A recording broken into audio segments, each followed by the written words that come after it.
सारा दिन अपनी पत्नी की ही नौकरी करता रहेगा क्या? जी, बिटिया का ग्रेजुएशन तो हो गया है, बैंक की एग्ज़ाम की तैयारी में लगी है।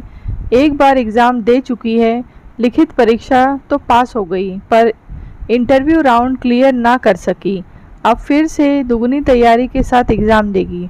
प्राची के पिता आलोक जी लड़के वालों से बोले, अगर आप लोगों की सहमति हो तो अपनी अभी बच्चों की सगाई कर देते हैं। प्राची के एग्ज़ाम के बाद शादी का मुहूर्त निकाल लेंगे। प्राची की माँ वंदना जी बोली, नहीं नहीं, हम ज़्यादा इंतज़ार नहीं कर सकते, शादी तो 2 महीने के अंदर ही करनी होगी। सचिन की दादी की तबीयत बहुत ख़राब है, उनकी अंतिम इच्छा तो बस पोता बहू देखने की है। हमारे यहाँ कोई बंधन नहीं है प्राची बिटिया, शादी के बाद भी बैंक के एग्ज़ाम दे सकती हैं, हमें कोई एतराज़ नहीं है, हम बहू बेटी में फ़र्क नहीं करते। लड़के सचिन की माँ शीला की बोली, ठीक है, हम आपस में बात करके कल सुबह आपको जवाब देंगे। प्राची के पिता लड़के वालों से बोले, प्राची को लड़के वाले देखने आए थे। अच्छा, घर परिवार अच्छे लोग थे, किसी बात की कोई कमी नज़र नहीं आ रही थी। सचिन और प्राची ने एक ही मुलाकात में एक दूसरे को पसंद कर लिया था। लड़के वालों की तरफ से बस उनकी एक ही शर्त थी, चट मंगनी पट ब्याह होगा। सगाई और शादी के बीच लंबा समय नहीं रखा जाएगा। क्या करे, कुछ समझ नहीं आ रहा। लड़का और परिवार हर लिहाज से अच्छा है, आर्थिक स्थिति भी मजबूत है, पर यह भी बात है कि शादी के बाद प्रतियोगिता परीक्षा देना आसान बात नहीं है। यहाँ तो परीक्षा के वक्त नाश्ता खाना सब समय से हाथ में पकड़ाया जाता है। ससुराल में एक पत्नी एक बहू की जिम्मेदारी भी तो निभानी होगी। कितना भी कह लो, वह बहू से उम्मीद तो सबको रहती है। प्राची की माँ वंदना जी बोली, कह तो तुम सही रहे हो, पर लड़के वालों ने कहा तो है कि शादी के बाद भी प्राची आगे पढ़कर एग्ज़ाम दे सकेगी। वह तो घर में बुज़ुर्ग माँ की तबीयत ठीक ना होने के कारण शादी की हड़बड़ी मचा रहे हैं। मुझे लगता है इतना अच्छा रिश्ता हाथ से जाने नहीं देना चाहिए, फिर बाद में बड़ा अफसोस होता है। आलोक जी बोले, प्राची बेटा तुम्हारी क्या राय है? वंदना जी ने पूछा, जैसे आप लोगों को ठीक लगे, मगर उन लोगों को आगे भविष्य में मेरे जॉब करने से कोई ऐतराज़ ना हो तो मैं शादी के लिए तैयार हूँ। प्राची ने अपनी राय रखी, ठीक है, हम लड़के वालों से बात कर लेते हैं। आलोक जी ने कहा। आलोक जी ने सचिन के पापा को फ़ोन लगाया और अपना मत रखा। जी, अगर आप लोगों को प्राची की नौकरी करने से कोई ऐतराज़ ना हो तो हमें यह रिश्ता मंजूर है। आलोक जी ने कहा। लड़के वालों ने सोचा, अभी तो दिल्ली दूर है, अभी तो एग्ज़ाम दी नहीं है, नौकरी करने की बात तो दूर की है।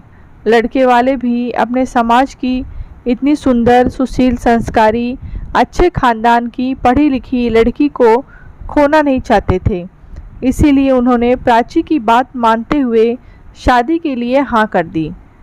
जल्द ही सगाई हो गई। सगाई के मात्र 2 महीने बाद ही शादी का मुहूर्त निकला गया।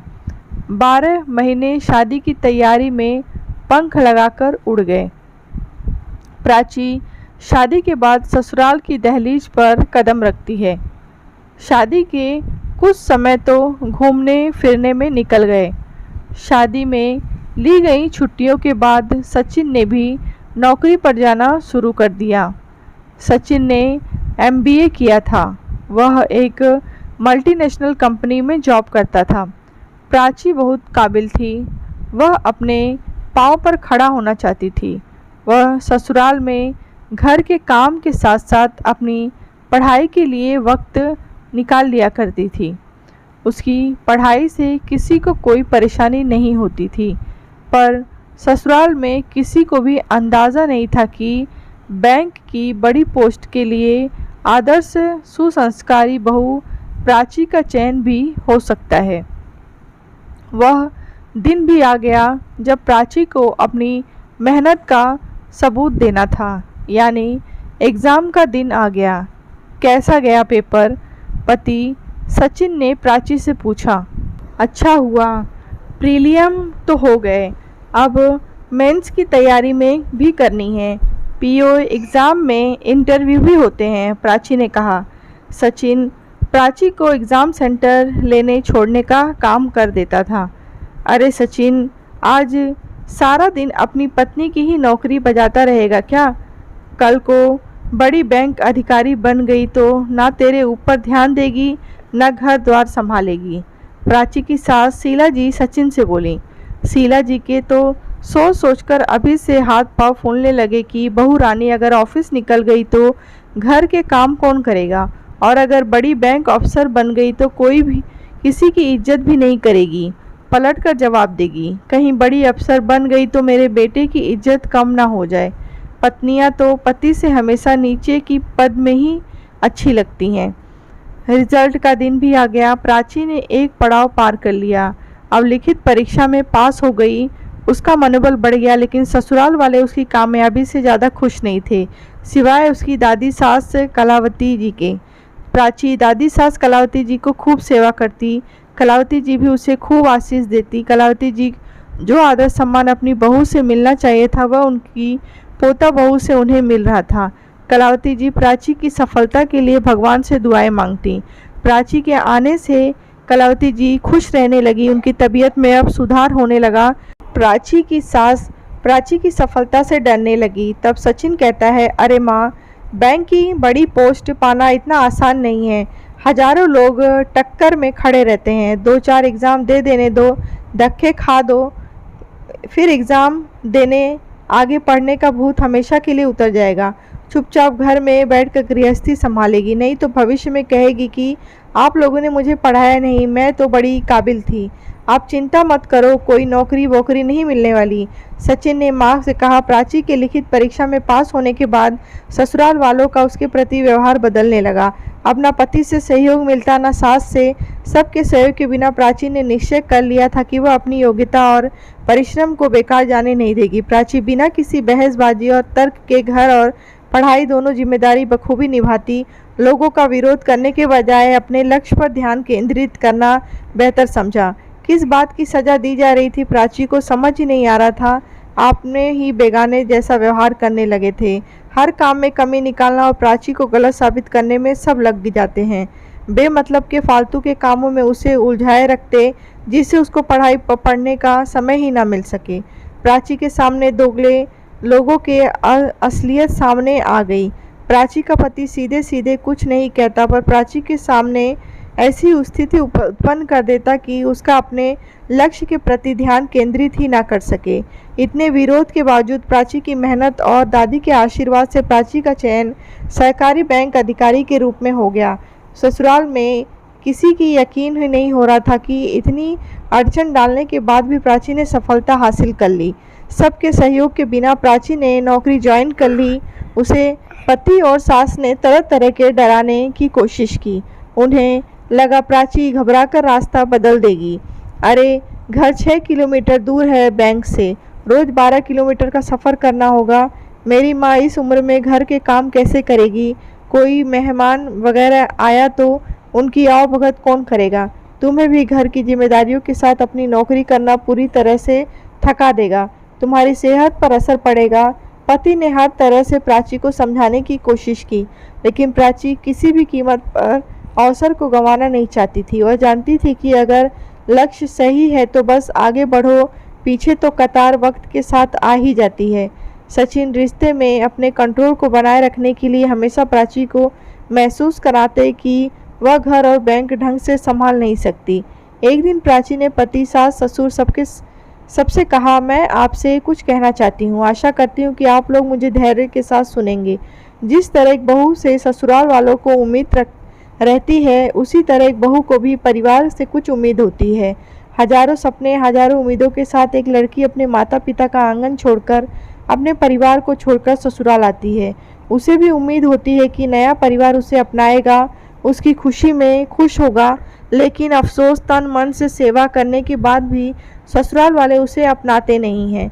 बहू की खुशी में खुश नहीं होते, बहू की सफलता में शामिल नहीं होते। ससुराल का हर सदस्य हर मोड़ पर बहू की परीक्षा लेता है, उसके हर काम का माइक्रोस्कोप लेकर मूल्यांकन करते हैं।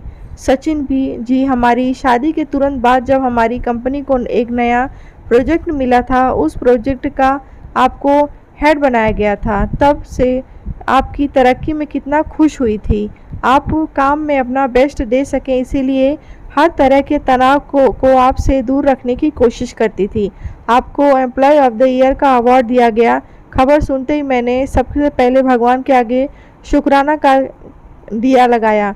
आपके सब दोस्तों को सब परिवार खुशी में शामिल होने का दावत पर बुलाया। अपने हाथों से आपका फेवरेट केक बनाया। आपकी तरक्की में कितनी खुश थी मैं, प्राची ने कहा। सचिन चुपचाप सुनता रह गया। और पापा जी, आपके सोसाइटी प्रेसिडेंट बनने पर कितना उत्साहित हो गई थी।